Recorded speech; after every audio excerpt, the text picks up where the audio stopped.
This is Essex Farm Cemetery, and it's located just north of the city of Ypres. And during the First World War, this became one of the most fought after, contested, and dangerous places in the battle for the Ypres Salient.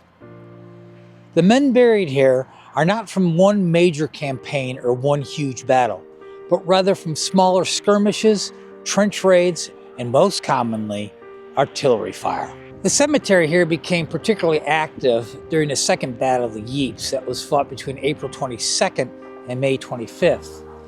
And it also witnessed one of the major turning points in modern warfare. Because on April 22nd, the German forces released chlorine gas on French and colonial troops.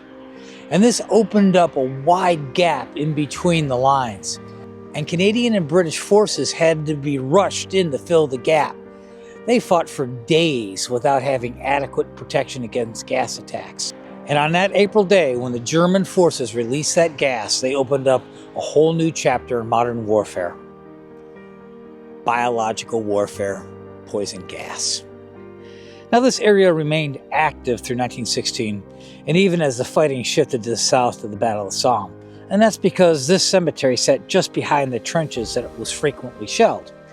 So casualties from patrols and trench raids and bombing continued to be brought here, and the burial numbers here just steadily increased.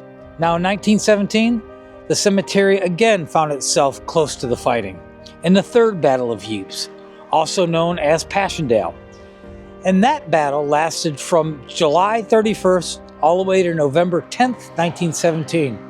Although the cemetery was not in the front lines, it continued to receive wounded and dead from nearby sectors. Mud, flooding, and artillery fire made evacuations painfully slow and deadly. The British constructed some concrete barriers and protection along the canal, hoping that would give cover to some of the wounded coming into the cemetery. And through all of this, another historical event happened right here at Essex Farm. Lieutenant Colonel John McCrae, a Canadian medical officer, wrote the poem In Flanders Fields here, shortly after one of his friends died. You have to keep in mind that he wrote this poem while he was in this dressing station amongst dead and dying. And little did he know, but that poem would become the symbol of remembrance for the entire English-speaking world. We're walking amongst 1,200 men here, most of them Canadian and British, and a good portion of them are unidentified. It's just to keep in mind that this is the name of somebody's son, somebody's husband, somebody's brother. This cemetery was never made to be permanent. It was made out of urgencies. There were so many casualties and so many people dying. They dug graves hastily and quickly. Sometimes they buried at night. And sometimes the people burying the graves, they were killed by shellfire and they're interned here. The Commonwealth troops were brought here. They were wounded, they were treated if possible. If not, they died here and they were buried here. This cemetery should remind everyone of the human cost of what it took to keep the Ypres Salient.